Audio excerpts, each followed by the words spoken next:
Okay guys, so let's have a look at some great opening shots from cinema, and we're going to kick off with the very opening shot of Taxi Driver, and just very quickly have a look at what we can learn from how Martin Scorsese establishes the mood and content of that whole film.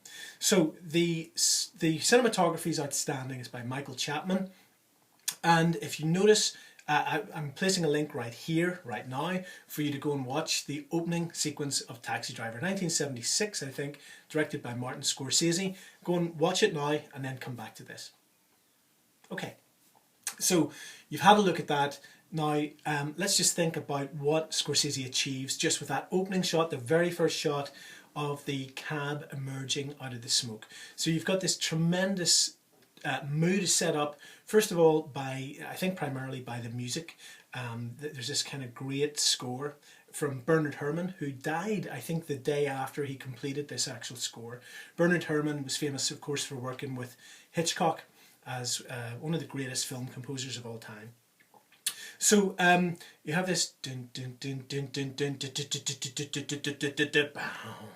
and it's this kind of great reveal musically, just coming through on very low brass instruments and a snare drum, which creates the drum, of course, is primarily associated with going to war. So there's a kind of there's a military or a combative quality to the sound of the drum, and that kind of just gives you that militant feel that's there right through the movie. And that's before you even get to the first frame. So Scorsese's setting the mood. There's this kind of little series of triplets, and then as the first frame comes up in colour, you get this big kind of lower bass drum and the kind of rasping menace of these very, very deep, overblown brass notes. And the whole effect is just really kind of like almost like the Jaws soundtrack. It's a very, very menacing shot.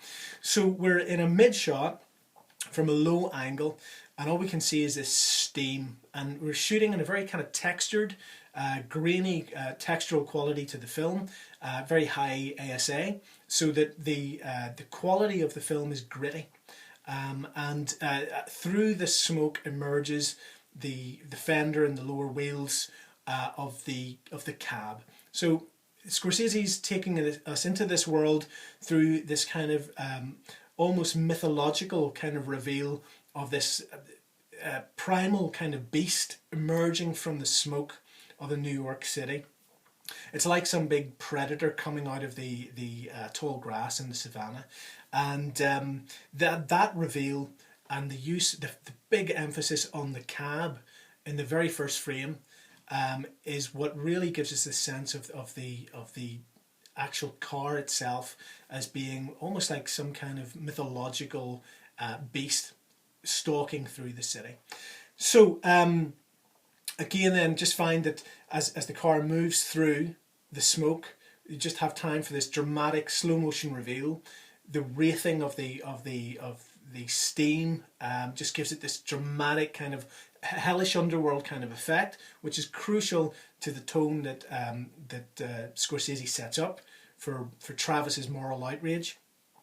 Just kind of New York as an underworld, as a hell. And then as the cab passes away, there's a very sort of sophisticated reveal.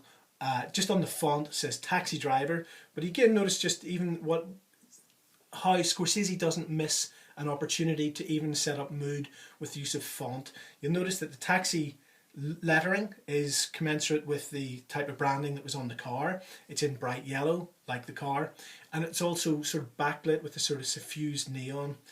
So again, you're getting this kind of nighttime quality. So there you go. We'll have a look at a couple more of Scorsese's establishing shots as part of this series. But what I want to do is just encourage you to kind of think about how much can be done with one locked off shot.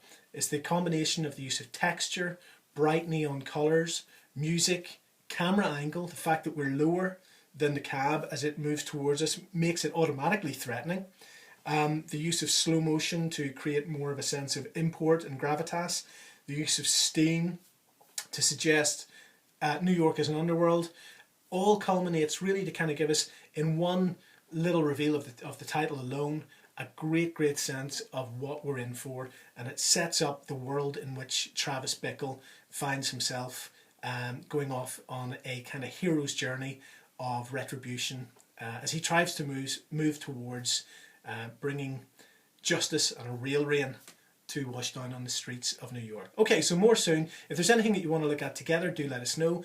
Please pop over to the facebook.com, my $50 film school. Give us a like there. Any suggestions? Keep us up to date with your own projects. Please subscribe indeed to the YouTube channel. Any comments, much appreciated. Let us know your ideas for any shots you'd like to have a look at together. Thanks for watching, and God bless.